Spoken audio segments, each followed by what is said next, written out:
Hi guys, previous ভিডিওটিতে আমি আলোচনা করেছিলাম কীভাবে আমরা ভিডিও টেককে ইউজ করে ওয়েব পেজের মধ্যে ভিডিওকে ইনক্লুড করতে পারি। আজকের এই ভিডিওতে আমি আলোচনা করব কীভাবে আমরা ওয়েব পেজের মধ্যে অডিওকে ইনক্লুড করতে পারি।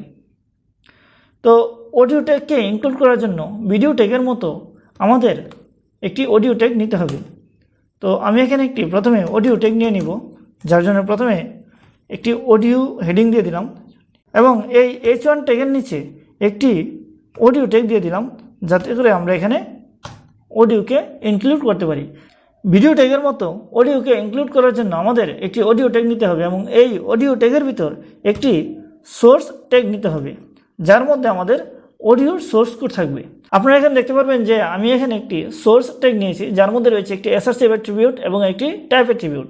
এই এসআরসি অ্যাট্রিবিউটের মধ্যে আমাদের দিতে হবে আমরা যেই ফাইলটিকে এখানে রাখবো তার সোর্স লোকেশন, এবং টাইপ অ্যাট্রিবিউটের মধ্যে আমাদের রাখতে হবে আমরা যেই ফাইলটিকে রাখবো তার টাইপ। আমরা এখানে এসআরসি অ্যাট্রিবিউটের মধ্যে রাখবো একটি অডিও ফাইল। আপনারা এখানে দেখতে পারবেন যে আমরা যে ফোল্ডারটির মধ্যে কাজ করছি সেটি হলো কোডিং ব্রাইট নামে একটি ফোল্ডার, যার মধ্যে রয়েছে একটি অডিও ফোল্ডার এবং একটি ভিডিও ফোল্ডার এবং একটি index.html নামে একটি ফাইল, যে ফাইলটির মধ্যে আমরা এখানে আমাদের কোডগুলো লিখছি। এবং অডিও ফোল্ডারের মধ্যে রয়েছে 3টি MP3 ফাইল এবং ভিডিও ফোল্ডারের মধ্যে রয়েছে একটি MP4 ফাইল। এই ভিডিও ফোল্ডারটি সম্বন্ধে আমি প্রিভিয়াস ভিডিওটিতে আলোচনা করেছিলাম, যখন আমরা আমাদের ওয়েব পেজের মধ্যে ভিডিওকে ইনক্লুড করেছিলাম। তো আজকের এই ভিডিওতে আমি এইখান থেকে অডিও ফাইল থেকে একটি অডিও ফাইলকে এখানে প্লে করাবো। প্রথমে আমি এই অডিও ফোল্ডার থেকে একটি অডিও ফাইলকে প্লে করাবো। যেমন আমি অডিও ফোল্ডারের ভিতরে এসে দেখতে পারবো যে এখানে ডার্ক, সং এবং টাউন নামে 3টি MP3 ফাইল রয়েছে। তো আমি যদি টাউন MP3 ফোল্ডারটিকে প্লে করাই তাহলে দেখতে পারবো যে এখানে একটি সং প্লে হচ্ছে।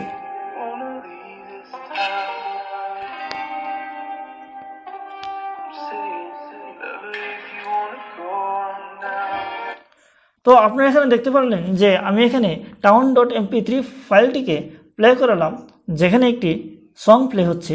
তো আমি যদি এই অডিও ফাইলটিকে আমাদের ওয়েব পেজের মধ্যে ইনক্লুড করতে চাই, তবে সোর্স অ্যাট্রিবিউটের মধ্যে আমাদের ওই ফাইলের লোকেশন দিতে হবে।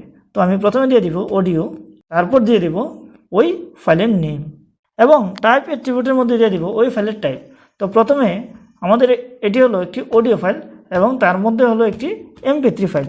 এখানে মনে রাখতে হবে যে মাল্টিপল টাইপের অডিও ফাইল থাকতে পারে। তো আমরা যেহেতু এখানে MP3 ফাইলকে ইউজ করছি, তাই আমি টাইপ অ্যাট্রিবিউটের মধ্যে অডিওর উপরে দিয়ে দিলাম MP3। তো অন্য কোনো টাইপের ফাইল হলে আমাদের টাইপ অ্যাট্রিবিউটের মধ্যে অডিওর সাথে অন্য ফাইলের নাম দিতে হবে। তো এখন যদি আমি এই ওয়েব পেজটিকে রান করাই তাহলে দেখতে পারবেন যে এখানে অডিও যে প্লেয়ার অপশনটা আছে সেটি শো হচ্ছে না। এর কারণ হলো আমরা এই ভিডিও ট্যাগের মতো অডিও ট্যাগের মধ্যে কোনো কন্ট্রোলস অ্যাট্রিবিউট ইউজ করিনি। তো এখন আমি কন্ট্রোলস অ্যাট্রিবিউট ইউজ করে নিলাম। তো এখন দেখতে পারবেন যে এখানে অডিওটির প্লেয়ার অপশন শো হচ্ছে। তো এখন দেখতে পারবেন যে এখন আমরা কন্ট্রোলস অ্যাট্রিবিউট ইউজ করলাম, তো এতে অডিওর সম্পূর্ণ কন্ট্রোলস শো হচ্ছে। এখানে প্ল্যান পজের বটন আছে, এখানে অডিওটি কত মিনিটের তাও শো হচ্ছে, এখানে স্পিকারের বটন শো হচ্ছে এবং এখানে বাকি যত প্রপার্টি আছে সেগুলো শো হচ্ছে 3টি ডটের মধ্যে। তো আমরা যদি প্ল্যান পজ বটনের মধ্যে ক্লিক করি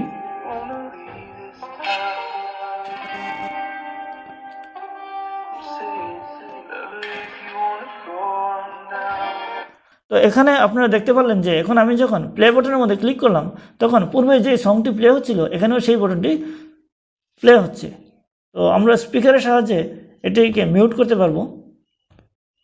আমরা যদি মিউট করি তখন কোনো সাউন্ড শোনা যাবে না, তার মানে আমাদের এই অডিও ট্যাগটি ঠিক করে কাজ করছে। তো বন্ধুরা, আজকের এই ভিডিওতে এতটুকুই। আশা করি আমার এই ভিডিওটি আপনাদের ভালো লেগেছে। ধন্যবাদ সবাইকে।